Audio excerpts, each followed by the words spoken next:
Hey, welcome to part two of this two-part episode of Yucked Up. We are sitting here with Ryan Dedmon, and yesterday we had an opportunity to sit down, and Ryan shared his story of how three suicides dramatically affected his life. And so today we're going to talk a little bit more about what Ryan has done, and I'll share a little bit of what I've done on my journey in recovery. You know, how to kind of get through these things, you know, what brought us through some of the things that we had to deal with, and what are some of the recommendations for you guys to be able to deal with some of the stuff that is out in front of you. So all of that and much more coming up. You're tuned in to Yucked Up with your host, John Stone, a.k.a. Sarge, where we talk about how things can get all yucked up in seconds on any given call. This is where we reach out to the first responders who aren't reaching out for help and show them how to get the yuck off. Hey, welcome to Yuck Up, and welcome back, Ryan Dedmon with 911 Training Institute. Ryan joined us yesterday, and we are just so pleased to have you back, Ryan. Oh, thank you, Sarge. 2 days in a row here. Oh, I know. I'm glutton for punishment, aren't I? You are indeed, sir. You are indeed. Oh, man. So first, let me tell everybody that this would go without, should go without saying, because I did label the episodes correctly, at least I hope so, that if you haven't listened to part one of this with Ryan Dedmon and him sharing his story, please stop, go back, listen to part one, and then join us here on part two, because it is well worth listening to Ryan share his story and how a couple of pretty traumatic calls just dramatically affected the rest of his life. And now I'm sitting here talking like you're not even here, Ryan, but it is kind of a past tense since we did record that one prior to this one. But Ryan, that's a good recap. So we left off yesterday with talking about how these events impacted both of our lives, not these events in both of our lives, but how the events that impacted our lives impacted us professionally and personally. And I wanted to kind of expand on that. Before we came on air, we're not live, so I don't know if on air is the right term, but before we came on air, we talked briefly. We were chatting a little bit, and you were talking about the 4 months, kind of from the time that you left the job until you reached out to help, were kind of like the darkest period of time. So I'd really love to kind of just elaborate on the impacts of the event. Yeah, absolutely. So if I back it up and recap further, I was a police dispatcher for about 10 years. Well, when an officer at the department where I work and a mentor of mine killed herself. And it wasn't until several years later that after handling a couple of different suicide calls that I just had trouble coping with them, and I made the personal decision to resign because I needed a break from the job. Now the tricky part is that I resigned, and when you do that, when I did that, I started to ostracize myself, so I didn't want to see people. I didn't want to talk to people. Don't call me. Don't text me. Do not show up at my house unannounced.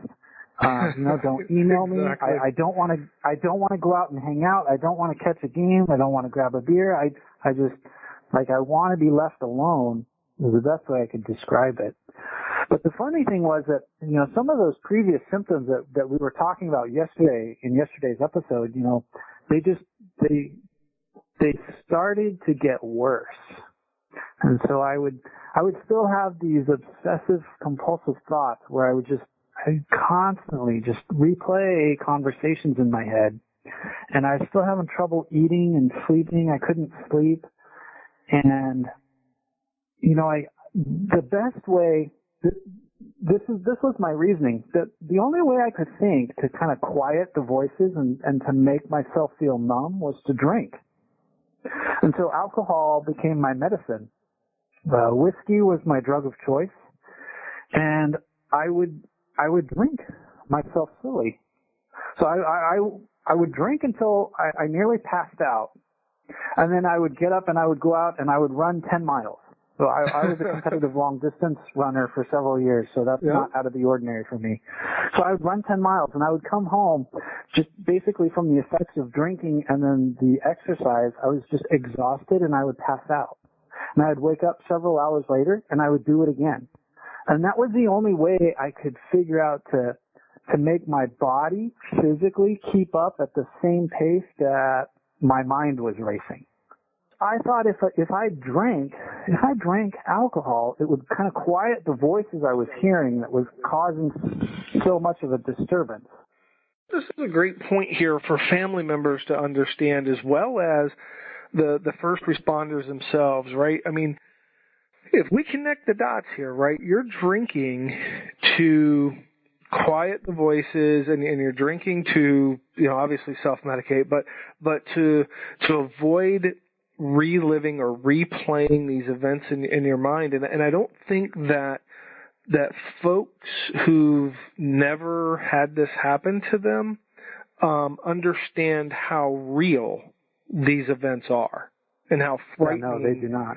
They can be, and that it's for the first responders that this is happening to, guys, please know, as weird as it seems to you right now, this is normal. When these things happen, I don't mean, that sounds weird saying this is normal. This is a normal reaction to a very unnormal event, right? I mean, we've talked about, why we have peer support and what PTSD is and what the brain does, but, in other episodes, but this playback, this reliving of events, for both family members and, first responders is a big one. And I guess I take it kind of really personal from two perspectives. One, that, my father was a Vietnam vet, and I remember as a young child, being woken up to him running up and down the hallway screaming and from nightmares. And I remember one night, I stepped out, trying to be the good son that I am and wake him up. And, for those of you that are witnessing something like this, please don't ever do that. It doesn't end well for anybody. I joke about it now, but no, seriously. I just can't stress enough that this reliving of events, if you've never experienced it, if your family members are sharing it with you and they're sharing and saying, you just don't know how real it seems to me, please listen to what they're saying, because it is so real. The smells, the taste, the sounds, the sight, I mean, it is as real as if it's happening to them right now again today, over and over. So I didn't mean to interrupt you, Ryan. I just, as you were talking through that replaying those, in your head, and you talked about the what if game, and I'm sure you'll go back into, playing what if, but that replaying of things just really kind of struck a chord there, and I wanted to kind of highlight that of, dude, that unless you've gone through that, you have no clue how real that is. Yeah, you're absolutely right. Well, the funny thing was that, ironically, I thought the coping mechanism of alcohol and other things I was using in order to deal with these things, was going to help, but it didn't. And so I would drink, right, because I thought it would kind of quiet the voices, but ironically enough, it didn't quiet them. It only made them sound intoxicated. So I would still replay these conversations in my head of the callers I talked to, but now the callers have slurred speech. So it didn't even have the intended effect. That's actually, I'm picturing that in my mind. Going, dude, that's actually kind of funny. It is funny. It's hysterical, but in the moment, you don't really think about that, right? Because all you're trying to do is like that classic avoidance, like you articulated in yesterday's episode, is you're trying to avoid the feelings that the trauma has caused you to experience. And one of the ways that we do that, we turn to things like alcohol and prescription meds and, other illegal substances and gambling and sex and pornography and, you name it. But those things, they don't have the intended effect of actually helping us escape anything that we're running from. Sarge, let me ask you a question. Are you ready for this? You talked about you talked about your dad and, having those flashbacks and reliving those experiences. So let me ask you this question. I want you to think about the happiest day of your life. Okay. All right.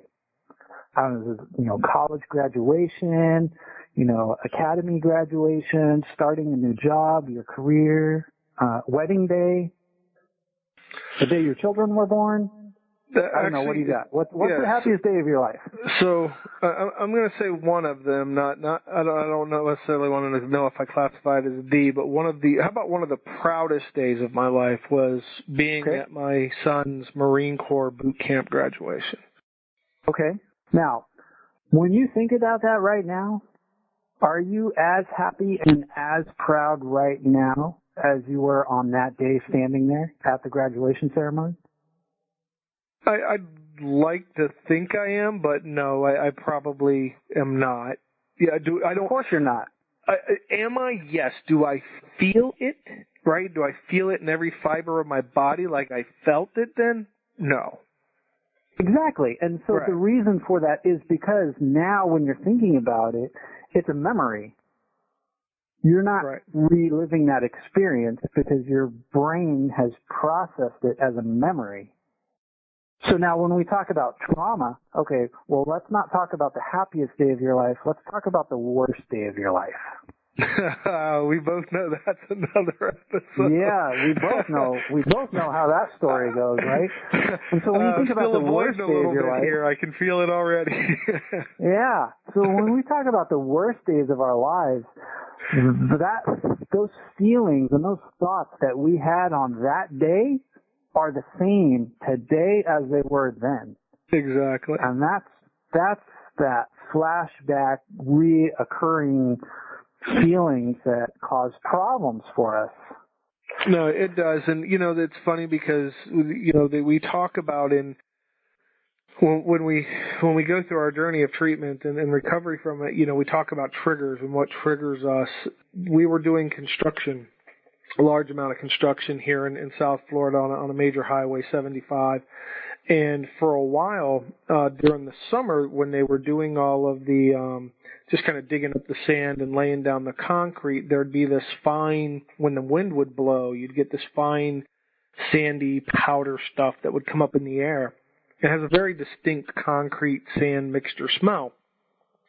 And as I would drive through that area, that smell would come through the vents of the truck and would immediately trigger me because, with the events of, buildings collapsing and stuff, and being out in the desert, that's what you get is that when the wind blows, you get that concrete sand mixture dust stuff blowing up in the air. And so, you talk about thoughts and feelings and things. That smell is just as real to me today or as it was, 15 years ago, right?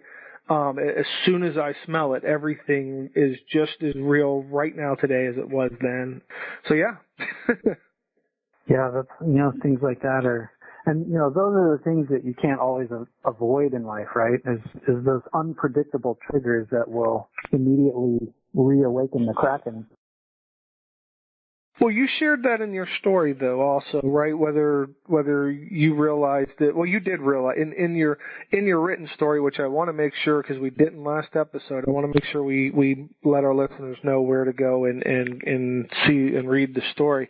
In your written story, later you mentioned that you didn't understand why the last call affected you so much until later, in retrospect, you realized that, and even in the top of the show here, you were talking about you had taken a few bad suicide calls, but it's kind of more specific than that. You had taken 3 suicide calls by gunshot. So that last call triggered and just brought you back through all of those emotions and everything that you had felt through the first two as well. Yeah. So it was interesting that you shared that when I read the story. So, trigger events can happen as traumatic events, triggering events that happened in the past as well. Yeah. No, you're absolutely right. And the sad thing for me was that it was probably about 4 months went by of me trying to use those unhealthy coping mechanisms in order to try and deal with this stuff. And I was not successful. Was not successful. And then, I got a phone call out of the blue from a dear friend of mine, Dr. Heather Williams, who currently serves as the county-wide peer support team coordinator for public safety agencies in Orange County, California. And, the funny thing was, she said, hey, she calls me out of the blue, and she says, hey, I came across something on the internet, was reading it. It made me think of you. I just wanted to give you a call, check in, see how you're doing. And, that's all it took. And I just broke down and said, you know what, I need some help. Like, I don't know what I'm doing, and I don't know what I need, but I know that this is not good, and I don't want to be like this anymore. And, thankfully she was able to put me in touch with a mental health professional who specialized in treating first responders who've been exposed to handling traumatic incidents. And it's funny because, I walked into this mental health professional's office, right? Like I stated yesterday, I have an educational background in psychology, so I've got this picture of working with mental health professionals, right? You walk into the dark office, and Birds of Paradise is playing over the speakers, and it's dark, illuminated with this transcending light, and, you're gonna sit cross-legged on the floor and chant some mantra on the, while you talk about, things that have impacted your life. All the meanwhile, the clinician is writing 100 words a minute, on this legal pad. So I had this weird perception of what help would actually look like, right? And you nailed it on the head a few minutes ago, in that the things I was experiencing at the time was very, very normal. And so I show up at this clinician's office, and I explained to her that I've a retired 911 dispatcher. I'd handle these calls, with trouble thinking about them and coping with them. I've been drinking a lot. I haven't been eating. I haven't been sleeping. And, oh, did I mention I've been drinking a lot? And her response to that was, well, of course you have. And that's all it took. That's all it took for her to develop rapport with me. And I knew right away that, this person is going to be able to give me the help that I need, as opposed to having some type of judgmental label for me, whether it be acute stress or post-traumatic stress or secondary vicarious stress. It doesn't matter. You could take all of that and throw it right out the window, because right then, as soon as she said that, I knew, okay, this is a woman who understands right now where I'm coming from and why I'm sitting here. And I didn't feel like she was judging me or accusing me. I knew right away that she was there to help.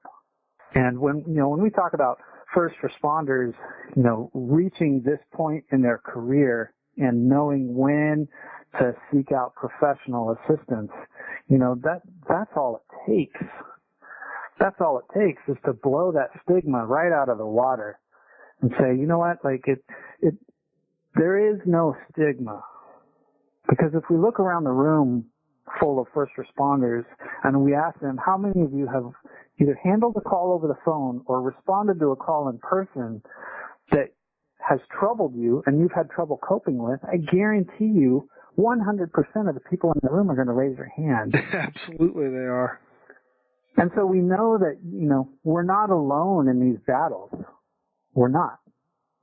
So for the listeners who are listening in, if you're at a point like this in your career, you are not alone. Countless people, Sarge, you and I both included, countless people have walked down this treacherous path before you, and we've been there, and we've done that. It was we know interesting what it's like. how you were talking about, your perception of what, that reaching out for help and going, to talk to the doc was going to look like. And I too I was drinking a lot at the time and was isolating. I'd shared before on another episode that, I sat in my office, played video games, got up to about 300 and something pounds. Finally, what kind of tipped me to stop and think about things were my youngest son. I drank a beer and I'd gone downstairs and I guess I had drank a few beers and my kids had never seen me drunk, right? I could actually handle my alcohol very well. But it wasn't unusual for me every night to have somewhere between 3 and 6 beers. And so, again, the next night I go running downstairs, I'm grabbing another beer, and finally my youngest one actually looked up at my wife and said, is he going to drink another one? And I heard that. And for some reason, if she would have said that to me, I would have barked at her. Oh my God, I work hard all day. If I want to drink a beer, I can drink a beer. Again, the anger and guilt and everything else built up in me, but, would have come out unhealthily. And, right. But the minute he said it, for some reason, it resonated with me. I actually kept the beer. I kept it in my hand. I came upstairs and I sat it back down on the desk and I kind of looked at it. And I was just like, dude, how did you get here? What's wrong? Because I didn't know, right? I mean, I was like, dude, what's wrong? How did you get, and then I started the whole talking down on myself and, oh my God, you're 300 plus pounds, you don't have any friends, you're drinking all, and finally I was just like, and I've said it in other episodes, something's off. That was my phrase, right? Something's off. And I don't know what it is, but something's off. And so, kind of like you, okay, I'm going to go tell you, I call and I make an appointment and I go in and I don't know what to do and I sit down and the doc says, hey, what's going on? And I said, what do you, and she's like, you called me, what's going on? And I was like, I don't know, something's off. And she goes, well, what does that mean to you? And I was like, well, and then I try to be all big and bad. And I'm like, well, look, when I was in the military and the fire department, I was a lead from the front kind of guy. And, now I'm kind of not. And, we just kind of went through my signs and symptoms. I'm drinking, I'm isolating, I'm avoiding. Now I'm using words that they would use. But, and she was like, well, why do you think that is? Still haven't explained any of the traumatic events. I'm just going down this list of things that are wrong. And she's like, well, why do you think that's happening? And so I said, well, I don't know. And fortunately, she's like, well, have you ever? She gave me that. There's a list in the military. It's a piece of paper, that says, how often do you have nightmares? How often do you, it's like a PTS scan. And I'm filling this thing out, right? And she reads it and she says, okay, she looks back and she goes, well, what do you have nightmares about? Well, I don't want to tell you that. And she's like, no, you don't have to be specific, just generally. And so I share, the traumatic event at a high level. Hey, I was in a terrorist attack. Here you go. And a couple of them, actually. And we go down this list, and she gets me to explain a little bit about it all. And she goes, well, no wonder, kind of like the same thing you have happen, right? She goes, dude, no wonder you're drinking every day and you're having nightmares and you can't sleep and, you feel like, you're seeing these things and reliving these things. She goes, anybody would. What? Yeah. that was like, yeah. What do you mean anybody would? And she's like, no, seriously. Anybody would. And I'm like, and she just went on to explain how normal that was, given the circumstances.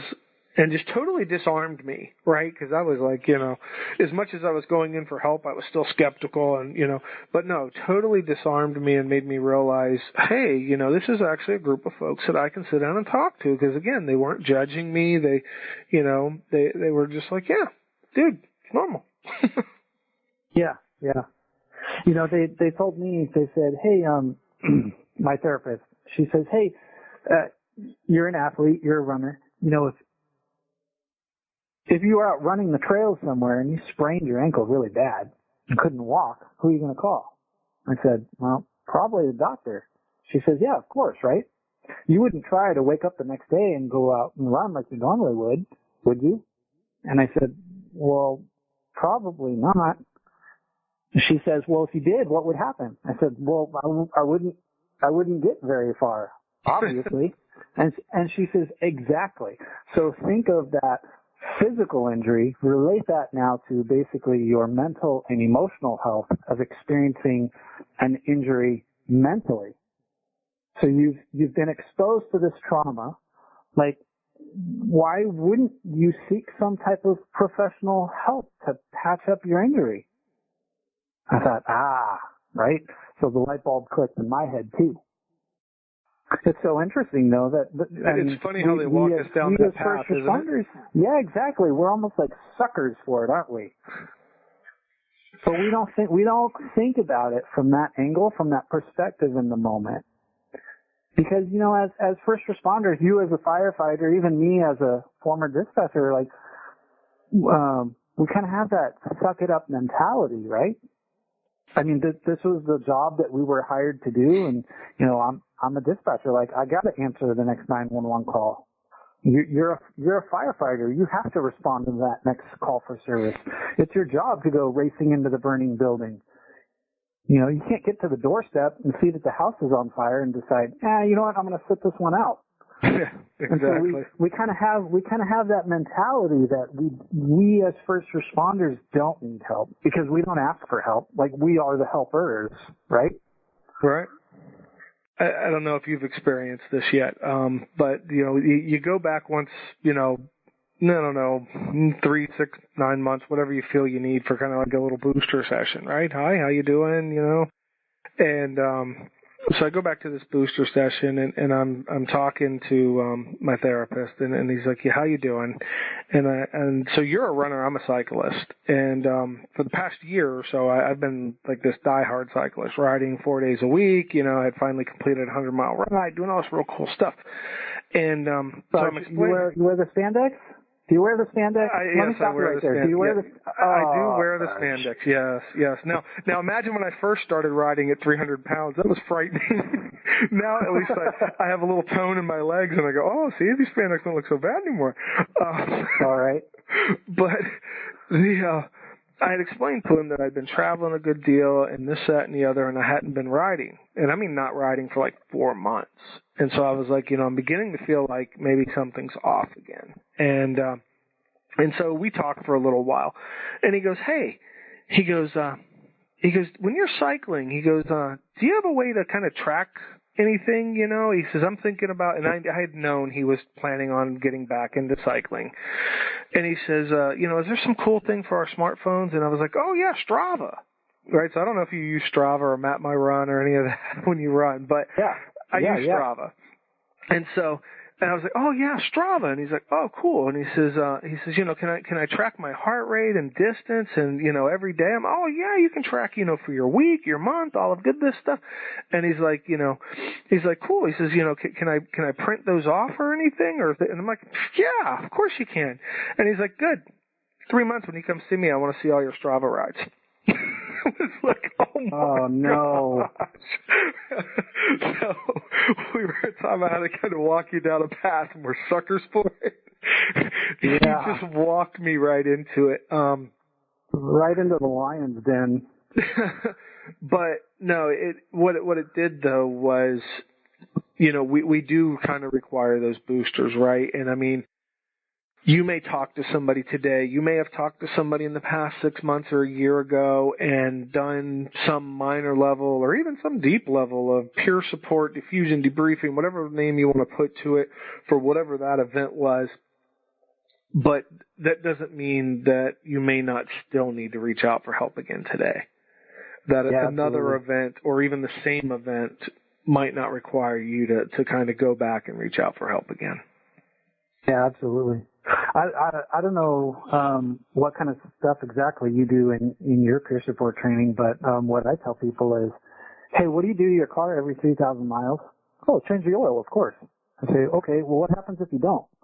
I say, well, should be okay. I said, okay, so you can get to 4,000 miles and your car doesn't blow up? I say, yeah. You get to 5,000? You get to 6,000? And they say, well, yeah, eventually your car is going to explode and you're going to end up on the shoulder of the highway.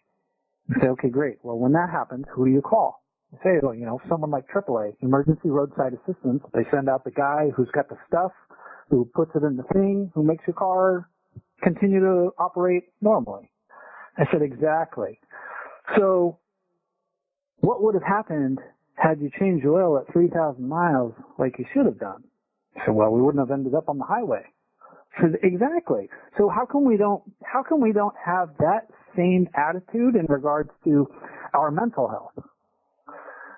So we go get physical checkups once a year just because the wife makes us go to make sure our bodies aren't physically falling apart. We wave to the doc. We give him $50. He says, yep, be on your way. See you next year, right? We don't have that same view of our mental health where we go in for those booster checkups, as you called them. And public safety has gotten really good. Okay, so public safety has gotten really good in the last few years in regards to critical incident stress management, right? Yes. Where we experience some type of critical incident, some type of huge trauma. Let's just bring up, most recent events that happened in Las Vegas, right? Of the active shooter who killed 59 people and injured how many other hundreds more. When stuff like that happens, man, our agencies come together for mutual aid like no other to provide on-scene care and assistance to victims as well as all of the first responders involved. But the tougher question to ask is, what are we doing in public safety in the meantime? So in the meantime, in between all of these big critical incidents, what are we doing to take care of our people proactively in the meantime? Because critical incident stress management, CISM, is just like emergency roadside assistance. Yeah, they come out and they patch you up so that you can be back on your way, but had you been taking care of yourself all along, would you be in the same spot? Right. It's surprising what the answer is most of the time. And it's probably, well, you know what? No, probably not. And so then our challenge to our peer support teams and trauma intervention teams at public safety agencies is, what are those types of programs proactively doing to reach out and engage the employees at their agencies to check up on them and make sure that, hey, you guys are taking care of yourself. And we're making this a dialogue, not because we just responded to a critical incident, but because, we're interested in your long-term health and well-being, and because we want you to work at this agency for 20 years instead of experiencing burnout.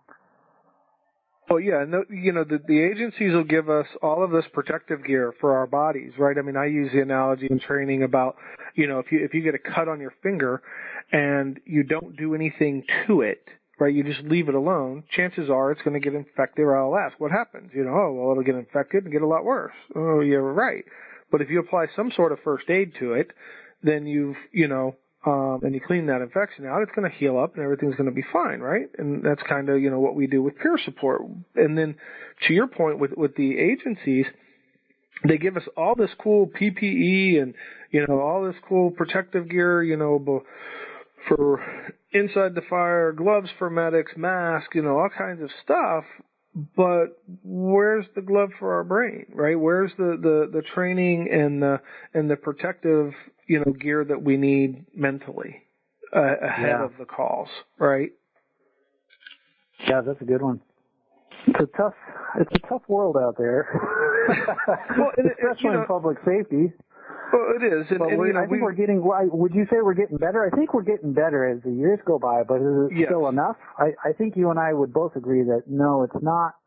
It's still not enough, and there is a lot of other work to be done, and things that we can do, both from an outside perspective, from an assistance role, and also the public safety agency in and of itself. There's still a lot of collaborative work that can be done in partnering together to make sure that our first responders don't experience the same path that you and I had to walk. No, I would agree. And a lot of it starts with, and you and I talked, even before we come on that, back, 15 years ago or so, and close to 20 years, actually 20 years ago, when my first traumatic event happened, that, we didn't know anything. I don't want to say we didn't know anything about any of this, but these programs that we have today just definitely weren't available then, right? Yeah. And fast forward even to 9/11, right? We were a little better then, but they still weren't, as prevalent as they are today. So yes, as a community as a whole, as the mental health industry as a whole, first responder community as a whole, yes, we're, leaps and bounds where we were, and things are getting better. But, I think things that concern me are, individuals that are in agencies that maybe those agencies don't have a program yet, right? They haven't received the training yet, or they just don't have the tools or the people in place for it yet. Maybe they don't have leadership buy-in quite yet, right? So those are some, I'll pick on Miami-Dade Fire. I don't typically like to call agencies out in the podcast, but Miami-Dade Fire, their guys are actually going to be on a later podcast, and they have a phenomenal program, like 8 chaplains that are internal firefighters, 40 peer support, and I may be overselling it a little bit. They'll correct me, I'm sure, but like 40 peer support reps on their team that are all internal firefighters. They don't allow outside people onto their team. They do suicide training videos. They do peer support awareness videos, and just a phenomenal program. But then on the other side of that, again, is, you may have some smaller agency somewhere that has 2 dispatchers in it that works for, a small community police or sheriff's department that has, 4 police officers, and they don't have the funding, they don't have the knowledge, they don't have the training, whatever the reasons are, they don't have a program yet. And so, yeah. How do we reach those folks, and what tools and what aid is available to them today? How can they reach out for help if they can't get it inside their agency? Well, I usually take the nicer and gentler approach with those agencies and kind of handle them with kid gloves. And I say, hey, you know what? Like, it's not for me. It's for you and your employees. And as funny as it is, all of our agencies bitch, moan, and complain about staffing, right? We just don't have the personnel. We're always short-staffed. Do less with more. That's just what we experience working operationally in public safety now. And so I said, in order to retain the employees that you do have, it's like making a long-term investment. And if you don't do that, it's inevitable at some point in time that they're going to experience things like burnout. And they're going to find themselves at a crossroad where they're asking themselves, what is it worth to me to stay in this when I'm not happy and I'm always angry and irritable and sad and depressed and I experience anxiety and I can't sleep and I can't eat, So it costs more for you to lose that employee and then go through a hiring process and hire a new employee to fill that person's shoes. So that's one of the angles that I take. And then the second one is, I work specifically with dispatchers, call takers, telecommunicators. And NENA, which is the National Emergency Number Association, is a national governing body in the 911 industry. NENA actually has a standard that they address acute and chronic stress for dispatchers nationwide. And they came up with this game plan a couple of years ago, and these steps that they officially recommend dispatch centers implement into their operations to take care of their employees. And so when I do training for dispatchers, I say, hey, did you know NENA has this national standard, and are you in compliance with it? And most of the time they say, well, no, we didn't even know about it. I said, good, now you know. Are you in compliance with it? And they say, well, no. And I said, don't you think that's a problem? So use that use something like that as ammunition, take that back to your supervisors, your managers, and your admin and say, hey, guess what? Did you know that our dispatch center isn't exactly in compliance with this standard that NENA has established nationally in order for us to care for the welfare of our employees? See, I'll help you strengthen that a little bit with ENA, the European version, right, of ENA. The sister agency, they also have a standard, and a lot of it is referenced from the NENA standard. So now you can say that NENA kind of wrote a global standard. See, strengthen your argument. Standard. Paving the road. Paving the road. There you go. Well, I think today you can no longer use the excuse that you don't have the resources available, because there are plenty of organizations and private consulting training companies that are qualified to provide this type of training, consulting, and assistance to your agency.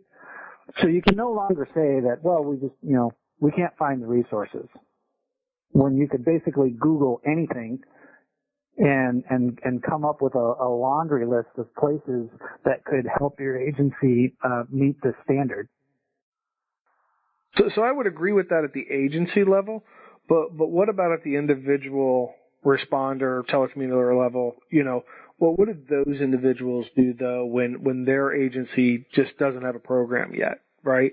What is their best call to action, so to speak? If somebody's listening right now and they go, check, I'm on board, something's off, I agree, I need to reach out to somebody, but my agency doesn't have those tools yet. Well, there's still lots of other organizations that can provide you with assistance. So places like Safe Call Now, the Code 9 Project, Under the Shield Foundation.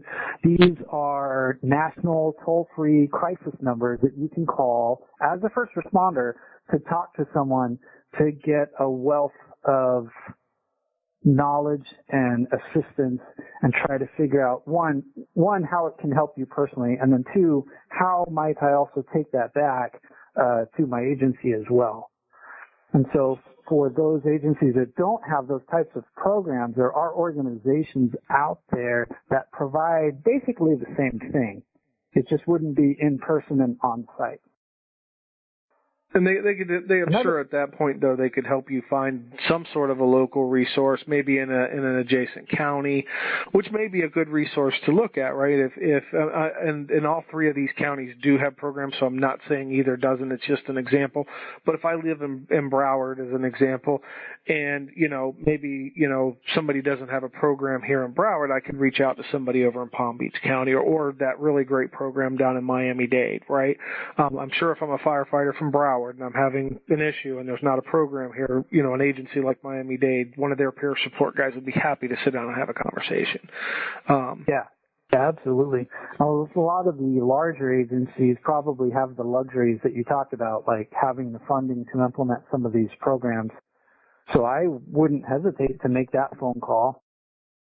It is interesting that there's a different dynamic in firefighter peer support, and I would say maybe police peer support, and now even telecommunicator peer support, right? I mean, like when I talk to firefighters, a lot of them know exactly, right? I mean, even long before EAP conversations and everything, they know exactly who in their department has got what initiative going, even if they don't have a full-blown peer support and CISM and everything. Right, they'll be able to tell, Captain so-and-so is doing something with that, right? They may not know exactly what, but when they get in trouble, they're going to know to call Captain so-and-so. Yeah.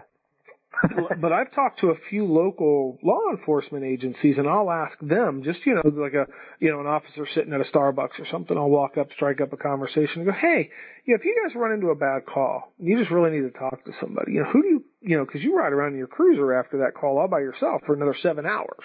Who do you talk to? And he's like, most of the time, there's EAP if we really need them, but nobody ever talks to them. So I've found, and maybe it's different in other parts of the country, but at least down here in the South Florida area, I found a lot of the local jurisdiction police departments aren't all on board with this whole peer support thing. And I don't know if it's I don't want to say lack of knowledge, but they just haven't implemented it yet for some reason. But yet the fire departments, and peer support, I think, if I can say it, well, a whole bunch of listeners sending me a bunch of emails and stuff, which actually I'd love. Please do.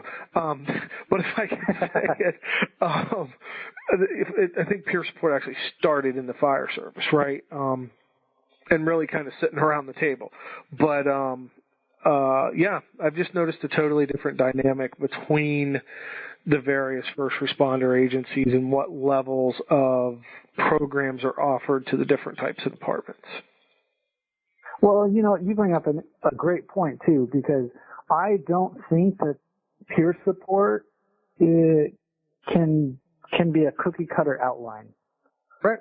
So what is phenomenally working at Miami-Dade is not going to work in Gainesville or Orlando or Tampa, So you have to figure out the needs of your employees and the needs of your agency as a whole, and you got to figure out how to create and implement a program that best meets those needs, because those needs are going to be different per agency.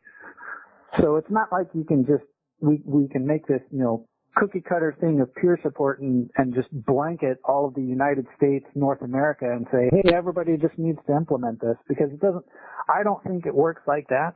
That's not how your employees are going to benefit. They're going to benefit when you're meeting their specific needs.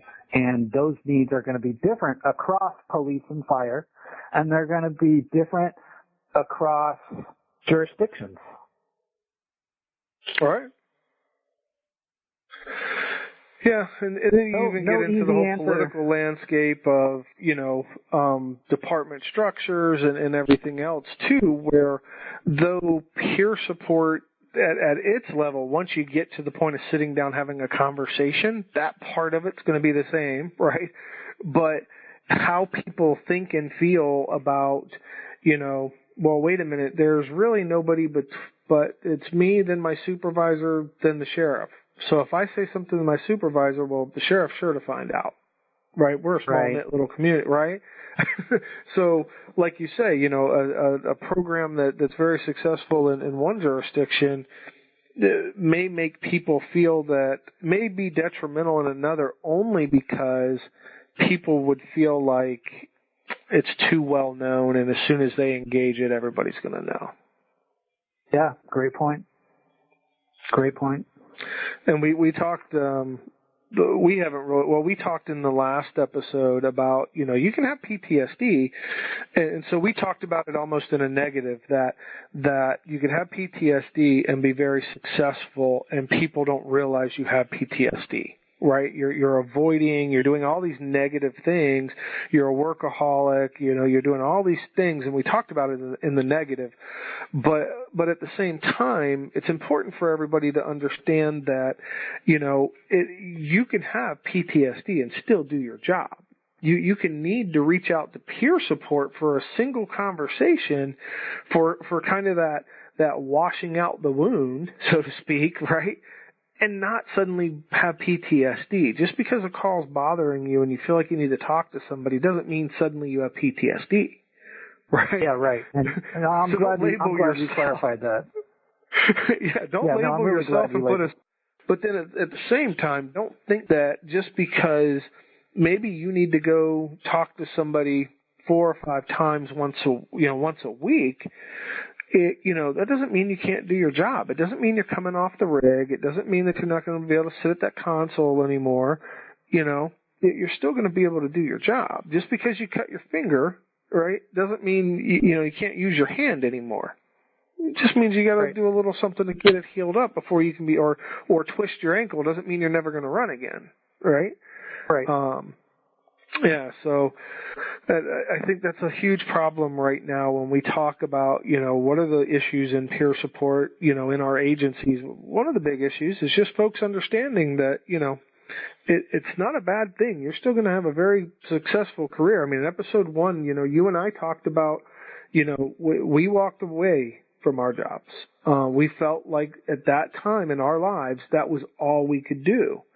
Had we had the programs, I shouldn't say we, I by no means mean to speak for you, Ryan. I'll say for myself that had I had the programs in place that are in place today in my agency, I might still be on the job, right? Because I'd probably be retiring from the job. I'm that old, but, I would have stayed on the job 20 years, right? And not walked away because somebody would have been able to help me wash the wound there. It wouldn't have been this huge infection where suddenly we feel like we got to amputate it. Yeah. Well, so I'll piggyback on what you said. You did not have the programs or resources available and you walked away. I did. However, I did not take advantage of them and I walked away. So, there's a difference between you and I. There's a difference between our first responders today and still how they handle, cope, and address some of these issues.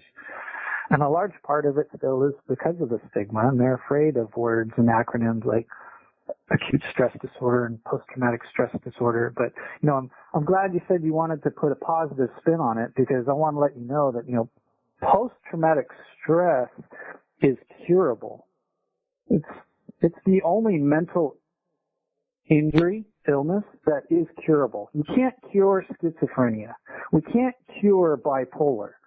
But post-traumatic stress, there are evidence-based therapeutic techniques available to people, and if and when they take advantage of those techniques, they can address these issues, and they don't have to feel like they live the rest of their life with post-traumatic stress disorder.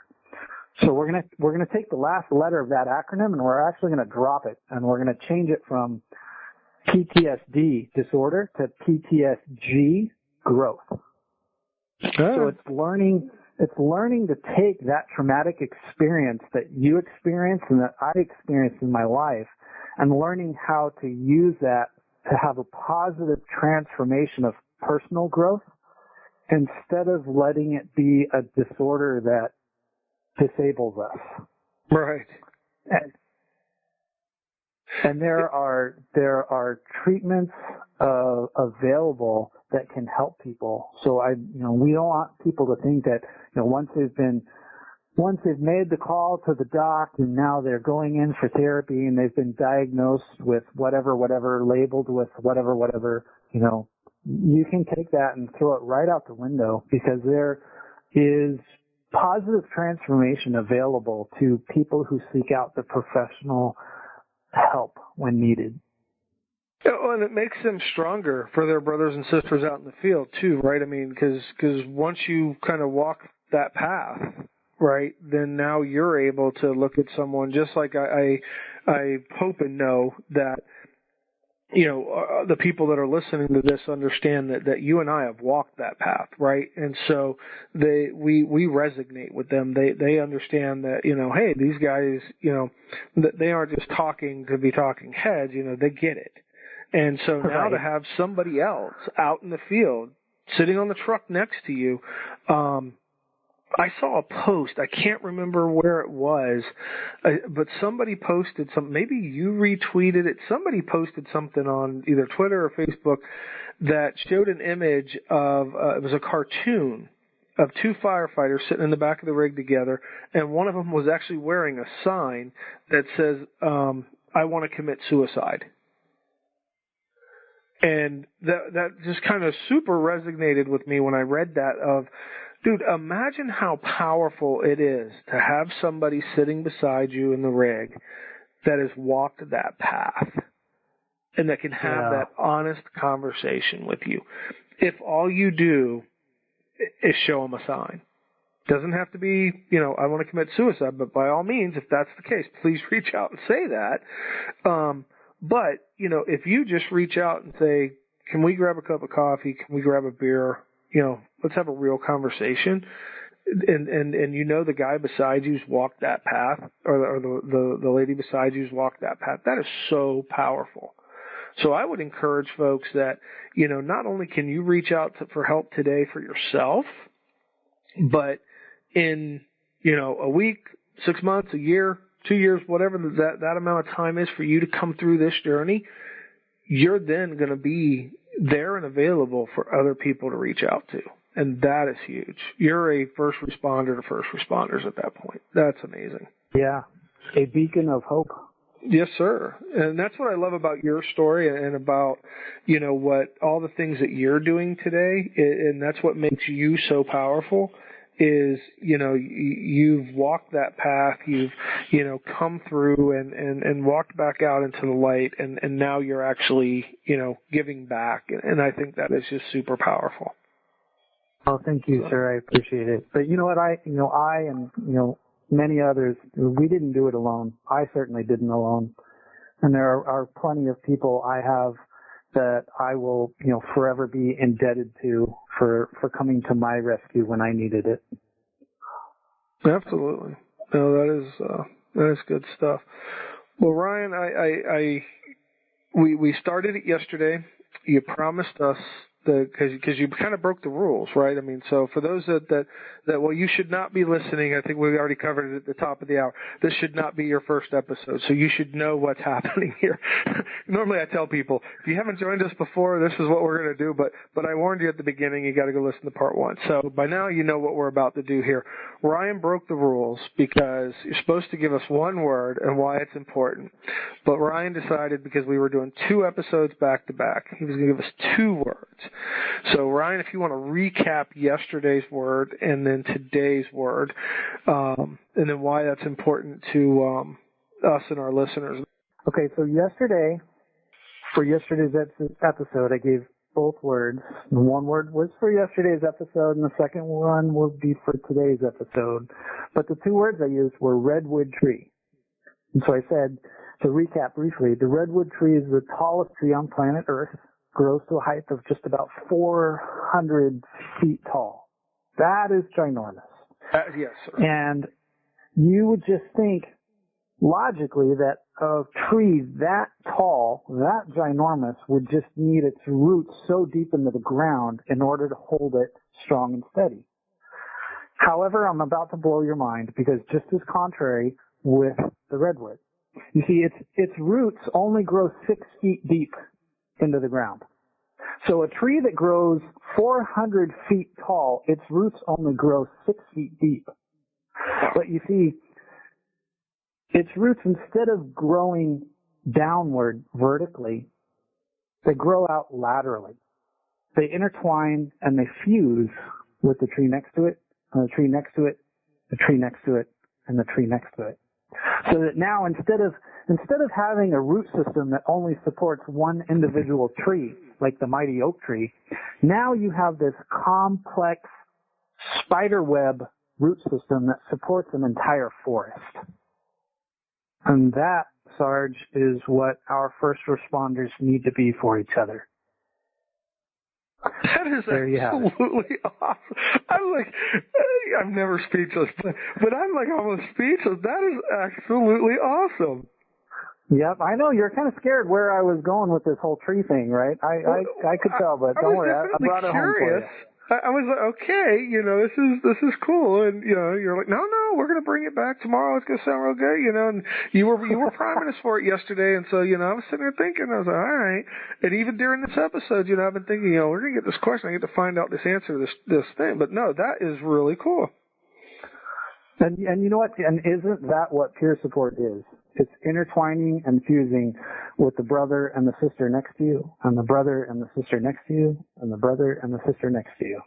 No, it is. And I mean, even, out on, if it's a police line and they're lined up together and they're locked, or if it's firefighters and we're interlocked and tied off to each other on ropes, doing searches through buildings or, holding ends of Halligan bars, one way or another, we're always intertwined with each other and locked to each other for that very reason. And there's no reason why we shouldn't be doing the same things in our peer support community as well. That exactly. Is just awesome. Exactly. And when things get yucked up in your career, you know that the best person who can even begin to relate what you're experiencing is the man beside you. Well, that person to the right or the left is, and to your front and back. I mean, they're all right there. Exactly. It's been a journey. I can't imagine the strength that it's taken Ryan to come and share his story and pour his heart out, for you guys. I don't even want to say to you guys, but for you guys out there, so that you understand that you're not alone and that there are things that you can be doing. And when things get yucked up out there, please remember all the redwood trees around you and reach out to one of them for help. Ryan, the past 2 episodes have been absolutely amazing, brother. We are just truly blessed to have you, and I give you an open invitation, sir. Please come back and sit down and chat with us anytime. I'll tell you what, it has been my pleasure, sir. Thank you for listening to Yucked Up with your host, John Stone, a.k.a. Sarge. Join us next time to hear more great stories and helpful hints on how to get the yuck off.